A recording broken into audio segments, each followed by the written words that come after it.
Wah. Ito mga idol. Kanya suka.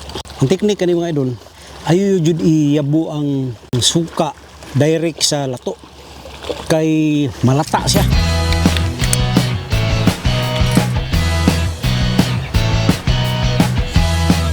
Nakipakita ha.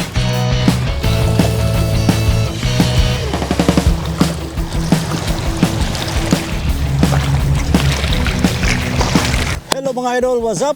This is Nitro and then welcome to Broom. So welcome back again sa tuwang channel mga idol. So at this time, natadri karon sa entrance point.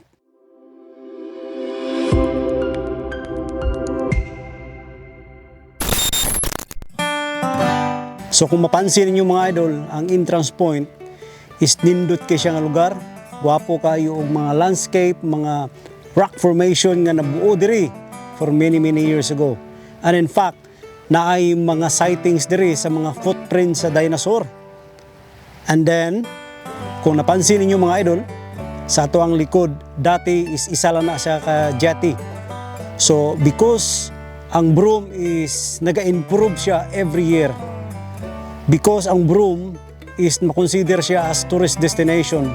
So ang Broomshire actually is naningkamot pod nga ma-develop siya into a beautiful town.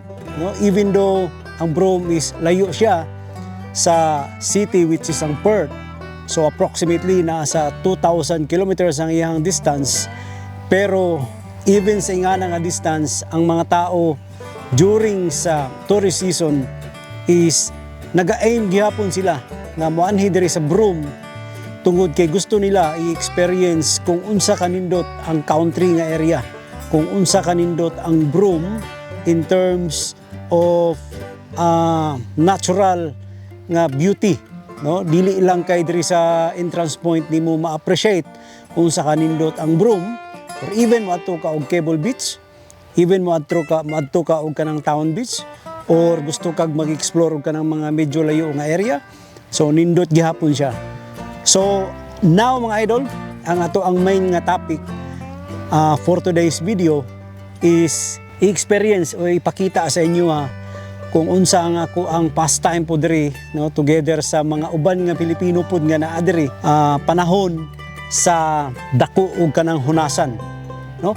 Kung makita ninyo mga idol, ang kani nga area is daghan siya og bato. And then during sa warm season mga idol, during sa kanang tungod kay gi-consider nato nga ang Australia, ang Broome is particularly ang Broome is mahulog siya nga tropical country. So same sa Asian country, same sa Pilipinas, same sa Japan, same sa Indonesia, daghan kayo tag makita diri nga mga isa sa klase nga seaweeds which is ang sea grapes.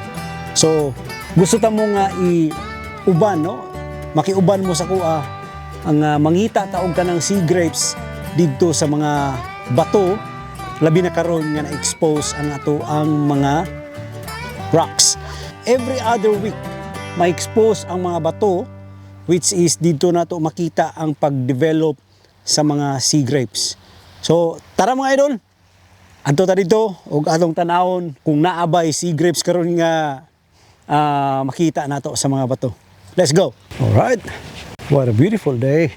So, ang mga tao karon, mga idol, nagsugod, nag-abot-abot diri sa kuan kaning area. So nindot mo gudi siya nga spot para mag-spend og kanang sunset unya. Pugi kaya to ang sunset diya karon. Ug kanindot sa mga bato. So imagine nimo kana siya na create lang na siya by nature, no? Hindot kina diha mag-pictorial. So isa lang kasi piyat nimo diri tumba kaning bato. Yayay gyud. Hait kayo. Ay mga crabs. So ganina dako jud ang tide kay mapansin nimo diri Aski ang tubig. Amping botanay kay medyo slippery. Usahay na ay mga trap diri nga mga isda. Last time na ay kuan diri, na ay blue bone na kuan diri. Atrap. Oh, nakoy pakita ha. Tara mo. Mo ni siya. Sea grapes nga mao pay pagturok niya. Diba? Napa dito sa unahan. Napa dito. Nara. Nga sea grapes. Dili kay siya nga nakabaga. Pero it's a good indication ni siya mga idol nga na-enjoy sea grapes diri karon. Yay! Tara, murag na ako nakitaan. Kita to ninyo dito, mayroon, terapita. Dito terapita, oh. Kana. Mga idol. Tara.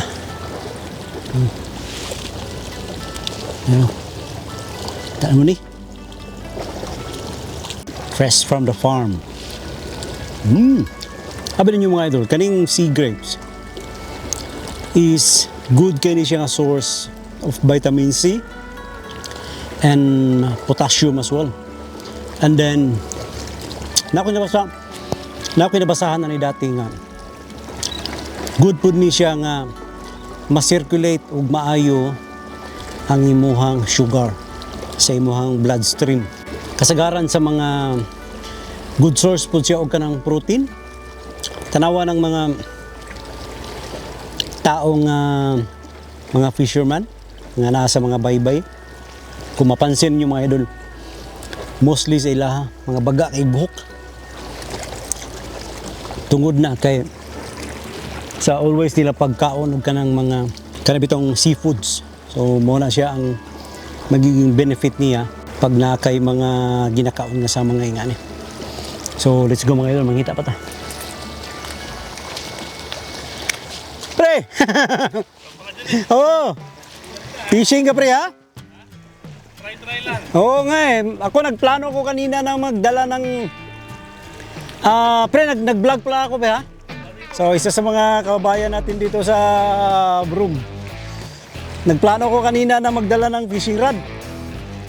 Kaso may may tripod so medyo bulky na. Tama na ngayon eh. Oo. Baka next time pre, balik ako dito magdala ako ng fishing rod. Naghanap lang ako ng seaweeds. Oo. Diyan kadalasan ako makakita ng marami oh. Oo. Pag pag baba ng kunti sa tubig. Kahapon 1 meter.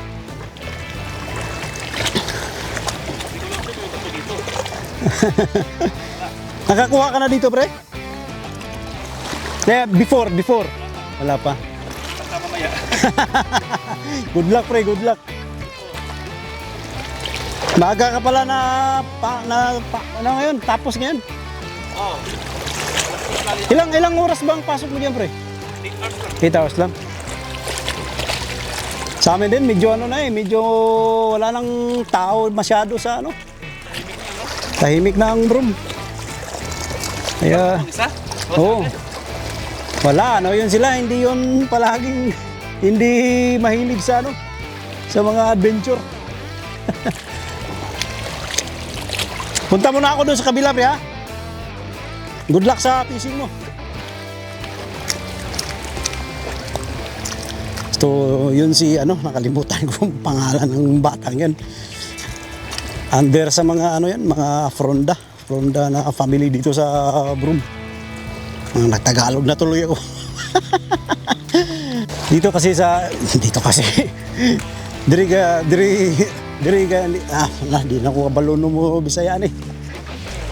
Diri sa Broome, diri sa entrance point is nindot po ni siya nga spot para sa fishing. Dati naga-fishing ko dito dapita sa mga bato.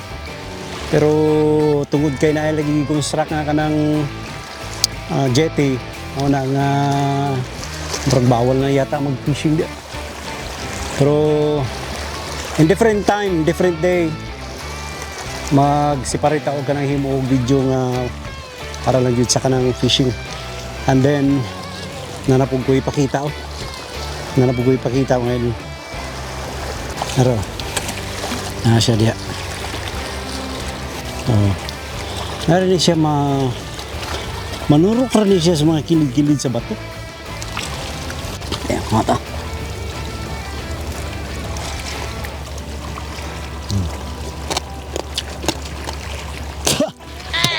Nagbalas. Dagig bato. Unta no dito sa unahan. Yan, yun siya balas. Lahir yun siya. Gilang dito sa unahan, mangita to niya. Kita na nyo diha, oh. Mapansin nyo. Uy, ito ra. Nag-green-green na diha, oh. Tagang kayo diri mga idol. Nara, oh. Sorry. Nara. Medyo ano na siya. Medyo tigulang. Nai siya nga pagka ano, dagko na siya ba. Kumbaga idara na ni nga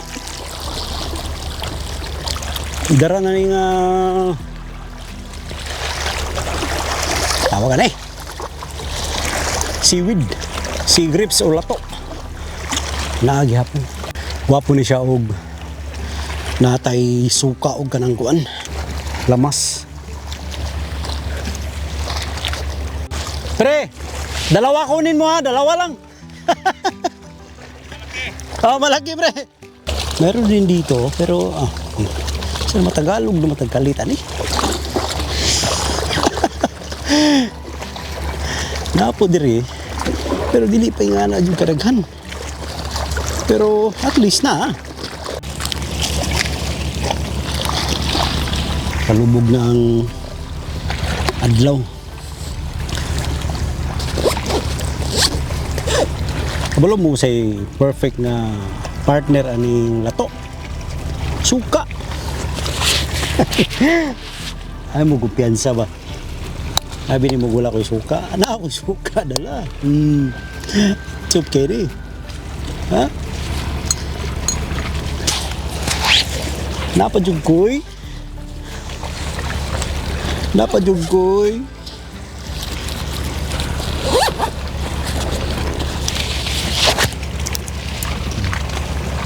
Bombay.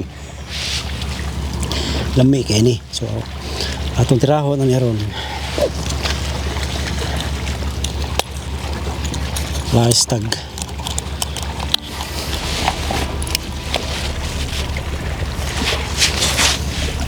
Ano itong suka? Pinakurat.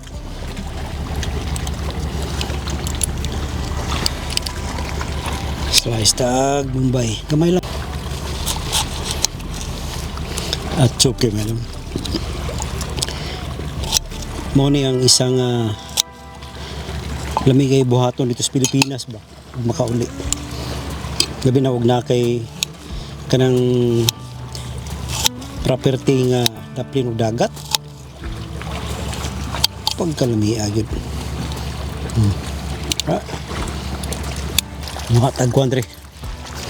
Mawalikta ta ni mga ginagmay diri nga lato. Napoy season diri mga idol. Nga dagang kay mo attack diri nga mga Pilipino. Di lang yun na ako na sila maabtan ba. Padre. Karon mga idol nga nibaba na ang tubig ug mayo. Na-expose na sila. Bites. Pero ni ugasan sa tubig. Basin og nani mga bato-bato, mga balas-balas.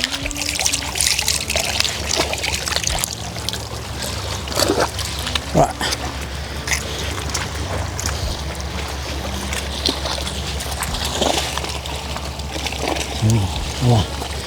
Oh, my God. Check yun. Ato na ibutang sa ito ang platito. Sige. Ha? Nya suka. Dili na to yabo.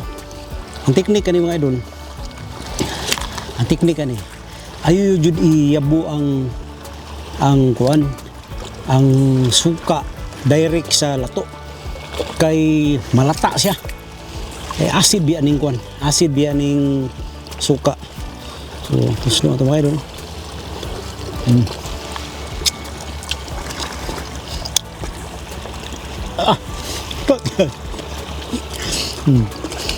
Terus nami ada ini bahaw na eh. Nanggawas na oh. Na-expose nagmayo ang mga bato ba. Muna siya nga. Karon si Manaha, ang tide niya, nagkaubos na po siya, meaning padulong na po siya nip tide by next week. So kani siya, dili na po ni siya makita, underwater na po ni siya for 2 weeks. Unya, kana himuon na po na og kanang balay sa mga isda. Unya, pagkaon po sa mga uban nga species sa isda. So, kumbaga balance gihapon ang ecosystem ba. Ay ang tao pwede pud mo kaon ani. Dami siya ko mga idol kay mo na gitawag siya sea grapes kay once magud nga imo siyang ikuan. Imo siyang kanang paakon. Mangbuto siya. Mangbuto siya sa ilalom. Tama? Yan na po yung kay Bombay. Yeah. Ang background sa akong naong sunset. Grapo kayo ni colorful kayo ni. Unfortunately, kaniya akong mga sakop. Gililigan ni. Pero ako dito ang ginapakaon. Try man. Pero mo lagi na. Ang hata. Kaya dagan ito mga idolo. Madre.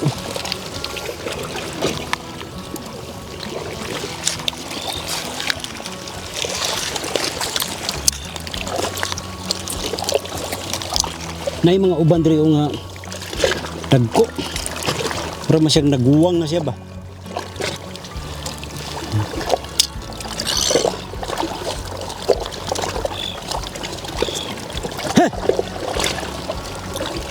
Ay mga sigal. Ni ikaw na nang ikaw Bombay. Giluwa. Giluwa sa sigal ang Bombay. Ulit.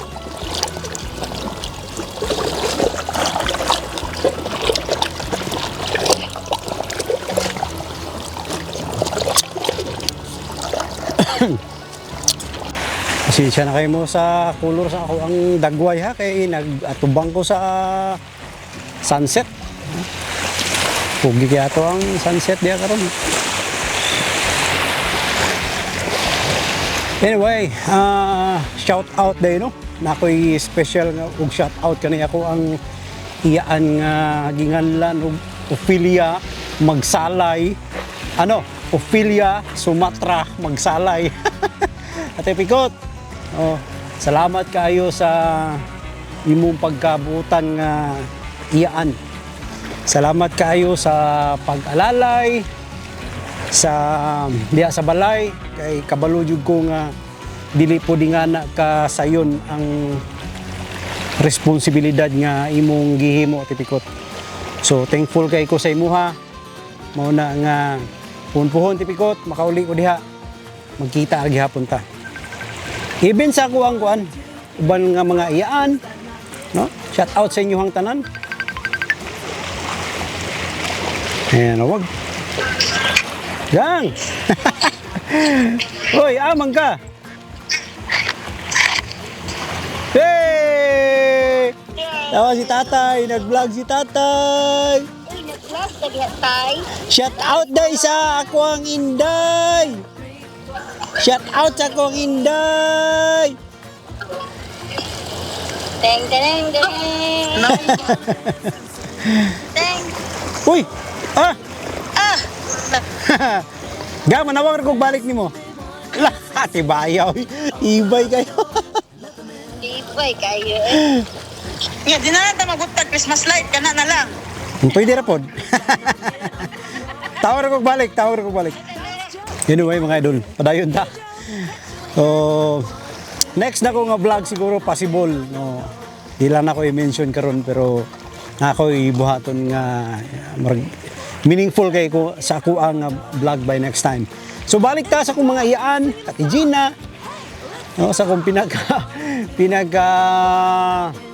UI. Pinaka UI nga iyaan. Nay Didi, si Tibibing, o sa tanong ko mga ikaagaw diha, sa mga anak ni Tipikot, si Kiki nga ako ang pinaka the best kay nga pintor. So guys, mga idol, naagani mo ipa-construct nga balay di Astagom. Inya manginahanglan mo pintor. Ingnar ko ninyo kay naadjud ko'y ika-recommend sa inyo hang for example, portahan ninyo ang patirahan, pwede ninyo iprinda. Na, ina ko bakakon. Pati yung tibaya. Anyway, again, daghang kayong salamat sa inyong pagtanaw, pag-spend of time aning video mga idol ug unta padayon mo nga mohatag sa inyong suporta. No, simple ra kayo ang pag-subscribe lang mga idol para at least ako pud ma-inspire pug ko nga mopadayon pa ug muhimo pag mga gwapo nga mga content ug gwapo nga quality sa video diri sa YouTube. Again, daghang salamat sa inyong panahon. Amping mus kanunay mga idol and God bless sa inyong tanan. Until next time, bye-bye!